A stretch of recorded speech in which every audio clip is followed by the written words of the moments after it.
झमक जावत अच्छी आई के मोला पूछेगा मैं हमार का जाइए हमके तुझी कौन बन जाता वो मारू सारी आई हमार तेरे मंदिर महाराष्ट्र बॉर्डर का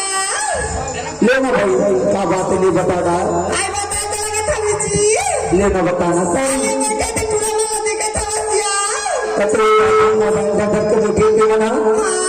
और मन तो मोर भाई है वो सारी मौसम बिना ठिकागा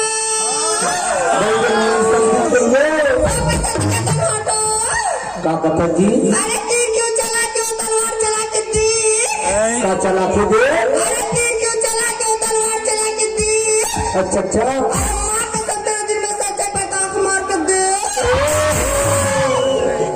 तभी तो तेरे संबंध में भाई मान ली थी वो सारी बताना जी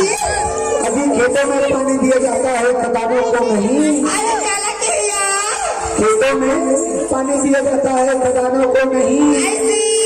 अरे दिन तो जवानों को दिया जाता है फली बाबा बुढ़े नदानों को नहीं ऐसे कि बूढ़ा इसके नहीं करता